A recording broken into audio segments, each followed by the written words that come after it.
How are you feeling right now after this roller coaster of final results?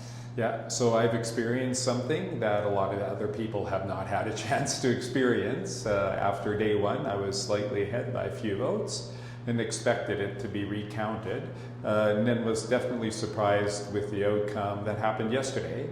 However, that was the outcome, and Thu is going to do an excellent job down at City Council. Why are you not demanding another recount or requesting that? I think 600 and some odd votes, that's too big of a gap. That doesn't, I was there for the recount. I watched people recount it, and then when the mistake was realized that there were 800 votes that were not taken into account and then added to Thu's total, that definitely meant that she was the winner. That's who people voted for. She was the one that was picked. Was there any part of you that questioned where did these hundreds of votes just suddenly come from, or any of how it was handled? Sure, so it was handled actually really well. So the returning officer, you know what, Aileen, she did a fantastic job. She was very kind, and she was also rattled by what had happened when she discovered that a mistake had been made, and she was emotional about it, right? And understandably so. And I trust her, and I trust her, and I trust the process around that the votes were legitimate and that they were found, they were not taken into account. And if a mistake is made, we just want to make sure it's correct. The count is correct. I did speak with some other candidates, and they were pushing for a recount in other wards. Piesowin, Métis, just because there were some issues there. What do you think of that, and the fact that they're likely denied initially and have to go through a process to request this? Yeah, it's the recount process is different for sure, right? Definitely stressful, and you will come up with a different number. Trust me. When you hand count that many ballots, you will come up with a different number, not just from simply the process of counting 1, 2, 3, or 4, but there's a larger process behind that, moving the box from place to place, transporting it. Do we have all the boxes? Did they get to the right place? Are they in the right location? Do we have all the bags? Are there any inside the bags? Are all the ballots in the right bag? And going through the recount yesterday, we discovered that there are some mistakes that are made.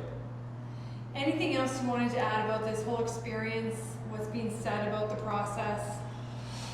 For sure. Well, first off, I'm really sorry that I wasn't better, right? I feel bad for all of my volunteers who came out. I wish I could have had a better result for them. So I wish I could have been better. Around the process, I think it's a bigger question. And the question to me is more around trust, right? We had 30% show up, and I think that's a problem.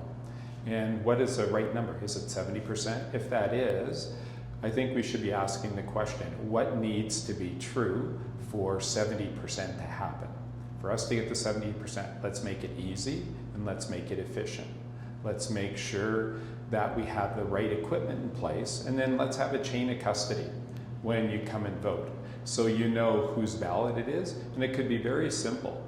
And in my prior life, I dealt with this lots in the food industry, where you have chain of custody all the way through. Baggage tags that I used to make for all the airports, you have chain of custody. So it's something that can be done as simply attaching a driver's license and a 2D barcode. As you come into it, you scan it. And then if someone ever wonders about that vote or that ballot, it's now accounted for. And it'd be very easy to, number one, count by hand and also account for. Lastly, when you speak about trust, what do you think about how this setup was? You know, when you walk into a voting station, the line was too long, people waited, many just left, didn't vote. Also, some said there wasn't enough training for staff.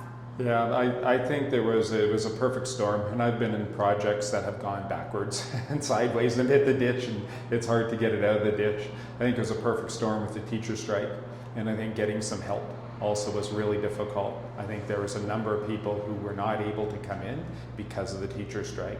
They had to stay at home with their kids. I think that became really tricky.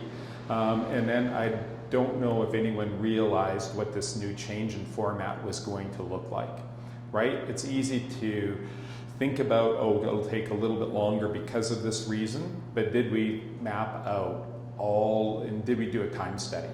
Okay, it takes this long for someone to vote. What does that mean if we get 30% turnout, 60% turnout? Just imagine if 70% would have turned out, we would have been voting for 3 days. It wouldn't have taken just 1 day. Like you could never accommodate that. So if that's the number we want to get to, I think there's some other challenges.